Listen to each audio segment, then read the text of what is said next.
to my channel. I'm really excited for the second video in the Let's Be Honest series. As you can see, I have all girls with me today because this video is for all my single ladies. So we're going to start off by introducing everyone. So we'll start with you. My name is Angie. Double school, working. Yeah, so working and yeah, just living life one day at a time. Okay, good. And my name is Gloria. I am currently a master's student. And I'm so excited to be on the Imagine Woman today. Hi, my name is Ayo. I'm a recent graduate from University of Manitoba. that's what you want to say. She's also the person that records most of the videos as well. So yeah. Behind the camera. Exactly, the woman behind the camera. So yeah, so I have my friends here with me today. Today our topic is going to be on singleness or singlehood. I'm not sure what the right phrase is, but you guys know what I'm talking about. So just on being single as a young Christian woman in today's age. I guess a lot of the content will also apply to other women as well, but yeah, it's mostly focused on women. So we're going to start off by talking about struggles. So okay, how many of us are single here? Okay, but no, I just have to put that out there. Okay, so all of us are single. So it's not like we're married women, talking to single. Like we're all single. So I believe we all have similar experiences, similar struggles, and similar lessons that we've learned when it comes to being single. So yeah, let's talk about struggles. Let's start off by talking about struggles or challenges that we faced while being single. It could be now, it could be previously, maybe things you had a challenge with that you overcome, whatever. Nobody wants to go. Okay, I'll go first. I guess the biggest challenge that I've found in being single, that I would say I'm past it now, it's just the feeling of being lonely. So just it has never been like a continuous thing. It has never been a case where I felt lonely for years. But every now and then, I just be by myself in my room and I'm just like, it'd be nice to have, babe to talk to now, to text or to call, that kind of thing. So you guys are just laughing like has nobody ever, is it just me? Like, I don't know, for me, I grew up with that mindset of, how do I put it, I'm used to being by myself. So it's not really a big issue for me, because at this point in time, it's more of like trying to figure out who am I, like what am I, what do I want to do really, what do I want to focus on, right? So it's different for a lot of people, but it doesn't, like, I don't really pay attention to that aspect, because it's not important for me now. Okay. The whole relationship stuff until like I know that yes, it's time for me to actually get into a relationship when I've figured out who I am, right? Before you now have the responsibility of having to, care for some other person, right? So yeah, that's my own stand. Okay. Angela has something to say. Angela. I think when loneliness hits you, it hits you really hard. I forget that I've been by myself. I've also been like that. I never had friends from kindergarten. Like I have people that I relate with. We know each other from church, school, work, all of that. But I can't exactly say they're my circle of friends, because being in a circle of friends has extra commitment level. Like it's a different case than someone that is just an acquaintance. So there's a difference between having certain people around from different walks of life and you being alone. Loneliness is a killer. It's annoying knowing that people are around you but you're still alone. And most single ladies will face that. I faced that so many times. My constant best friend is my teddy bear at home. or a pillow. One of those two. But those can't cure loneliness. Like the only way to cure loneliness is understanding that it's just a phase. And that you can move past that level. It's not always going to be like that. There will come a time where there's someone sharing your bed with you. So enjoy the bed now, so that later on you'll be able to recount the experience of having just one bed to yourself. But not to joke about it, it's a real issue, and a lot of ladies don't know how to deal with that. And I want to, like what you said, I want to say that for some people it's really serious. Like for us, maybe it's just, 1 hour or 2 hours of sadness, maybe a bit of crying. For some people it's so serious that it now leads them into like sexual temptation. Like some people feel depression. And depression. Some people get depressed, they start masturbating, like they start that actually pushes them over the edge, So I do think that it can be serious, and it's definitely something you should find a way to deal with. I think when you're occupied, number one, when, like Aya said, you found your purpose. Honestly, when you know who you are and you're actively working in it, yes, there would be bits of loneliness here and there, like let's not pretend. I think it's just a natural part that comes with singleness. But then at the same time, when you're mostly occupied in the things that align with your destiny, the things that align with your goals, you won't have too much time to focus on that. Like it might come every now and then, but that won't occupy your emotions and occupy all your time and everything. So knowing who you are, knowing what your purpose is, and actively working in it, I think that goes a long way. And just finding ways to enjoy your own company, like just find different things to do to just enjoy yourself. I know you mentioned like just taking yourself out, taking yourself out for dinner or watching a movie or something. But find ways to enjoy yourself, enjoy your company, love yourself. And just wanted to comment that although like you can find ways to treat yourself and be with yourself and be occupied, but I don't know, I just feel like once in a while that desire is just always there. And like, well, I guess how you deal with it is now the problem. But like it's not like, let's just establish out there that it's not you're not out of place to feel this way, right?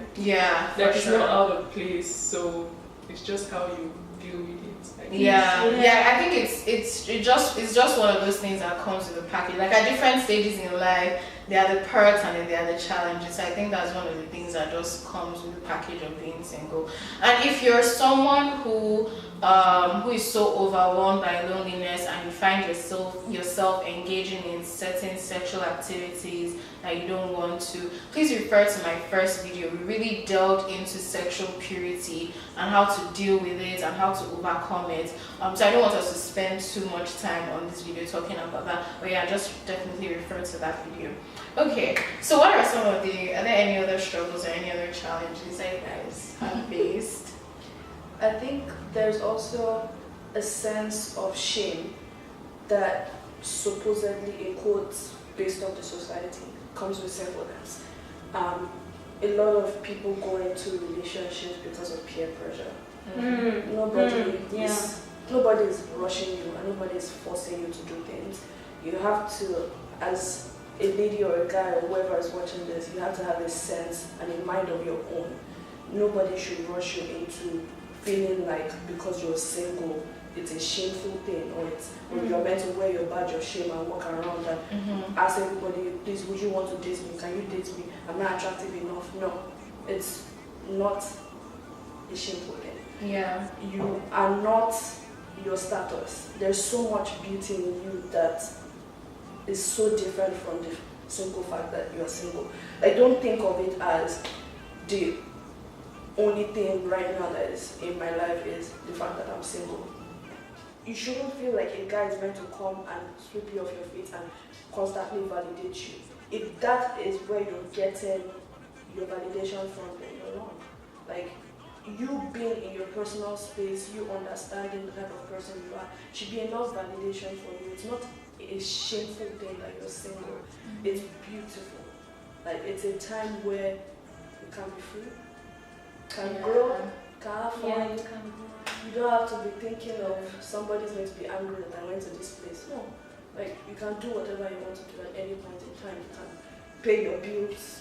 You can work for your money. There's so many things to do when you're single, because nobody's attached to you. You're your own person. But that I faced that when I was single, and now that I'm still single. But I feel like when I first became single, for someone like me, I've always dated. Let's be honest. Starting from like Vancouver days when I was like 16, I always dated. I saw it as, well, logically, I wasn't thinking logically. I saw it as, oh, well, because of my experiences as a child, I need all the love that I can get. And the only way I saw love coming was from a guy. So I will go into this relationship. If you treat me wrong, I'll go out and go into another one. If you treat me wrong, I'll go out and go into another one. But all I was looking for was validation. And all along, validation was not waiting for me on my doorstep. Because the only validation I needed was from God. But at that point, I couldn't think of any other way to satisfy that curiosity and to satisfy the love aspect of things than looking for it in a guy. I also saw being alone as a shameful thing. I had friends that were single, they were living life, but I was just like, it's not my thing. I'm not, that kind of life does not appeal to me. I don't know, there's just something weird about it. So I went in and out of relationships, like multiple relationships. The moment I decided that I wanted to be single, yes, the feeling of shame was still there, but I felt like I could do things on my own and feel very me, like feel like it's actually me doing it. Like I don't have to ask for permission from this person to do it.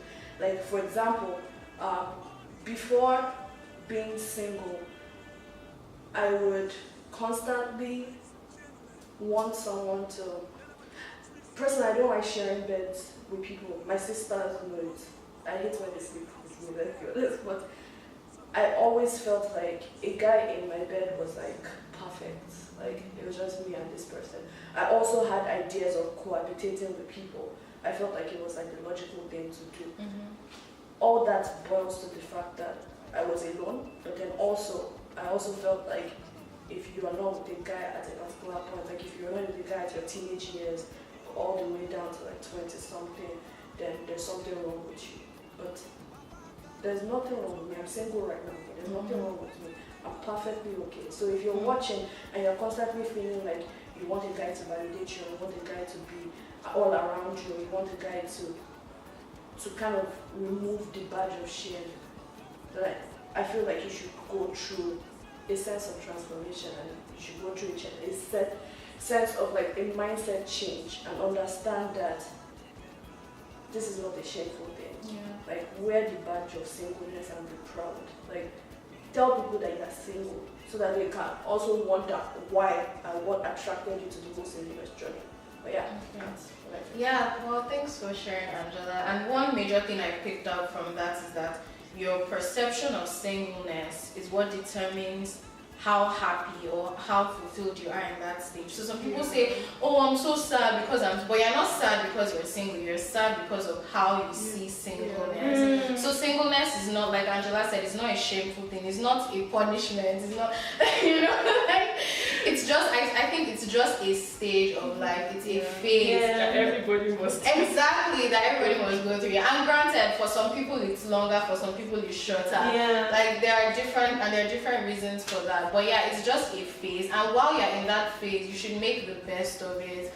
Find yourself, learn to love yourself, figure out what it is you want to do in life, seek God. Like that's the best time to seek God. Right now, I really cherish the phase of my life right now because I have so much time to focus on the things that are important to me and building my relationship with God. But when you're with someone, it's not that you still won't have that time, but then that time is now split like between, exactly, it's now shared. But now you have that time. And I think like it's funny, if you look at the Bible, right, Paul, who wrote most of the books in the Bible, he was single.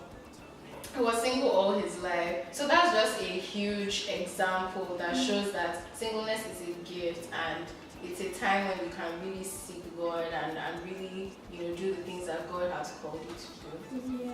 And also, like, you mentioned the aspect of, being, wanting to be validated, right, by the opposite sex. And that's something that a lot of people actually struggle with, not having the sense of that self-worth, that aspect of, who they are, like, because like God even sees you more than how you even see yourself. So like the stage of singleness is even a time for God to just reveal things to you about yourself that you don't even know. And also, like, God says, draw to me and I'll draw to you, right?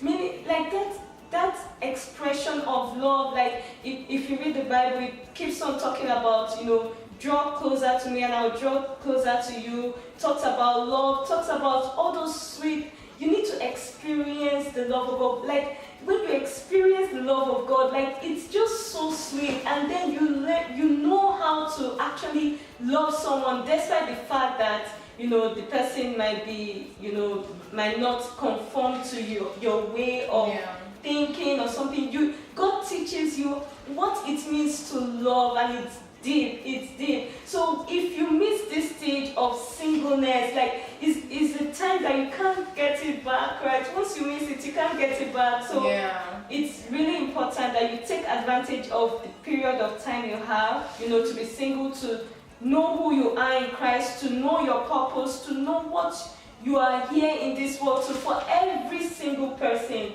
there is nobody that is without a purpose. God cannot create something without, a purpose for it, right? So you're a human being, you're single, you have a purpose, and you need to know what that purpose is, right? So that's just my 2 cents. Yeah.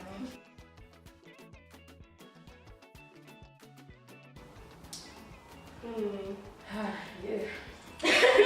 I feel like there are so many things, Yeah, there are so many opinions, so many things, but try and keep it together.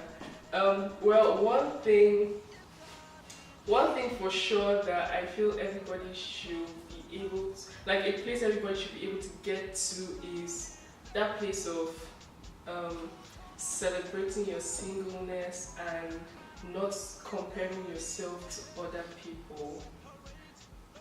I feel like that's kind of a big one because, like, you see people getting married every day. Bella Nigeria is not helping us.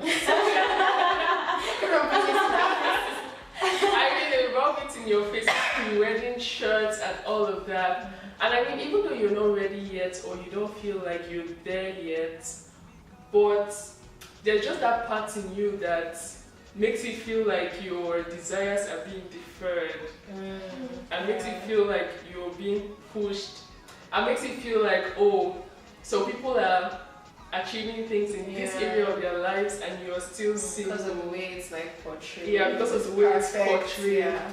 But I mean, think about God that said He will make all things beautiful in His time. He said, when the time is right, I, the Lord, will do it. I feel like I just now dwell on that because, like, it just, everything in my life, that was just solves everything. Yeah. But then, like, yeah, really celebrating your singleness and seeing it as a phase that will pass, and once it goes, you won't have it back again. Like, that's a big one. Yeah. There are so many things you can do in your life at this point. I'll probably touch about on that later, I guess. But then, like, just being happy, like, just having that feeling of sense of fulfillment, self-worth, self-esteem, self-confidence, just feeling enough with yourself and God. Like, I feel like that's kind of like an emotional journey that I think everybody should be able to get to. So how do you get there? Like, how do you get to the point where, you're confident in who you are in God? You can't exactly tell You you can't- what it's going to be. Yeah, I feel like it to takes join time. that, it takes It time takes time. for different people. Yeah. Yeah. Because I feel like everybody wants to know how do I become, how to be Yeah. confident, how to become.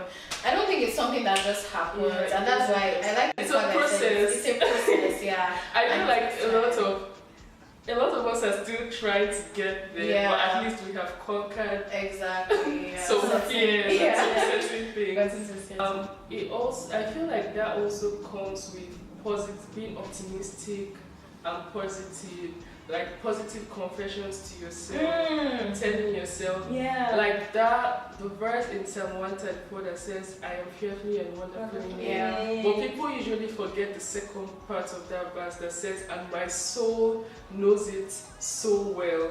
Like you have to get to the point that you keep rehearsing something Yeah. to yourself, that it gets into you and it becomes a part of you, that until the point where you become emotionally stable and you know that God is enough for you. Yeah. It's a process. I mean, some days you won't feel like it, but then, and also, yeah, the people you surround yourself with, Matter. positive. Yeah, that's Oh true. my God, I I feel like that really helped me. So I feel like in my life, going through high school and the transition to university, at first, at that point in my life, I feel like people around my life then did not even help my matters. But then I feel like at some point there was just a turnover of the people around my life. And like God just brought people around my life. Like, like this beautiful girl sitting right here. You all are wonderful people, really. Like the kind of people that God has brought my way. Like even when it feels like I'm going out of track or I don't feel this way today, like something will come up in the conversations, in the way they talk, and like I will just pick it up from there and feel like, you know what, this is possible, I'm able to do this, I'm able to overcome this. So I feel like self-affirmation, the kind of people you surround yourself with. I think also just, I know we mentioned this already, but just finding your purpose. Like I just repeat it because that's my own personal test. Like when I found my purpose and when I realized that, oh my God, this is who God created me to be. Like there were just certain I still have insecurities, don't get me wrong, but there were certain things that didn't bother me, like how I look, if I'm pretty enough. Like there were just certain flimsy things that I didn't care about anymore, because I'm like, this is how God sees me, like this is who He has created me to be, this is what He did for me. So I definitely think there's a certain confidence that comes from knowing who you are, and also just trying different things. Like I don't know if you found that when you try something new, something you thought you'd never be able to do, you try it and you actually do it, there's a certain confidence that also comes from that as well. So I say just try and do the things you do, the things you want to do. Even if you fail, just keep trying. And when you eventually overcome, it also helps with building your confidence as well. Oh yeah, I remember what I wanted to say. Like, how did you guys build your confidence, right? It came from like you said, trying different things, and a lot of people, when they fail, they just, end it there. But the thing is, when you keep trying, that way your confidence grows. The way you see yourself, like, oh, I can actually achieve this. Wow, I didn't even think of it this way, right? And again, most importantly, you cannot, like the most important stage for our Christians that are watching, right? Your relationship with God, oh my God, you find confidence in God. Your confidence is in God. It cannot be overstressed. Because I went through stages in my life where I was struggling with self-confidence. I wasn't really confident about who I am, right? It was a long process. Oh my God, it was a very deep, long process until I had to come to a stage, like, when God was telling me, who I am. There was a time I slept, right? And okay, this was just a very minimal issue. I went late for class, and when I woke up, I was like, oh my God, what is this? What kind of person am I? Like I was just looking so down on myself that can't you improve? Can't you work on yourself and all that? And it got to a voice like this. I've never experienced this before. It came to me and it was like, there's nothing wrong with you. You're blessed and you're full of signs and wonders. I was like, oh my God. Like that day I would never forget. I was like, wow, like you actually think this way of me. Like I wouldn't have actually thought this way. Like, you know, so the love of God is more than what you can imagine. God sees you differently than you see yourself. So the moment you get into that relationship with God, that confidence automatically comes, and it's not an immediate process. It takes time. So that's why you are, like, your relationship with God, your time with God is very, very, very important. I can't stress it enough. So that's just what I want to say about that. Okay, so first question. Does the fact that I'm single mean something is wrong with me? Is it my fault that I'm single? Yes and no. Yes, I know. Yes and no. Yes and no.